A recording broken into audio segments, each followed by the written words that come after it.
The Lincoln-Douglas debates, the fight for America's soul.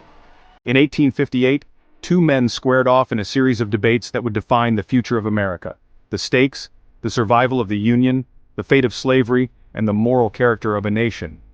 What did the Lincoln-Douglas debates reveal about the nation's struggle over slavery? And how did they change the course of American history? The United States is on the brink of division, with tensions between North and South intensifying over slavery. Stephen A. Douglas, a prominent Illinois senator, is up for re-election. Abraham Lincoln, a relatively unknown former congressman, challenges Douglas for his Senate seat, even though Lincoln is not yet a national figure. The first debate takes place in Ottawa, Illinois on October 13, 1858. Douglas defends the concept of popular sovereignty, arguing that each state should decide for itself whether to allow slavery. Lincoln, in contrast, argues that slavery is morally wrong and must be prevented from expanding into new territories, though he doesn't call for its immediate abolition in the South. Follow Maggie, a young woman from Illinois, who attends one of the debates and is struck by Lincoln's ability to articulate the moral arguments against slavery. The debates highlight the stark moral divide between the two men. Douglas, despite his personal distaste for slavery, believes in preserving the Union and maintaining peace by leaving the issue up to popular sovereignty. Lincoln argues that slavery is incompatible with the nation's founding principles and that it threatens the ideals of freedom and equality. What if Douglas had won the debates?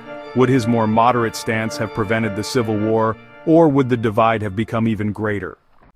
During the second debate in Freeport, Illinois, Lincoln forces Douglas into a corner by asking whether a territory could exclude slavery despite the Supreme Court's ruling in the Dred Scott case. Douglas responds with the Freeport Doctrine, asserting that territories could effectively prevent slavery by refusing to pass laws protecting it, thus maintaining local control. While Douglas's answer preserves his support in the North, it alienates the Southern Democrats, who feel betrayed by his suggestion that slavery could be excluded from the territories. Although Lincoln loses the Senate race, the debates catapult him into the national spotlight.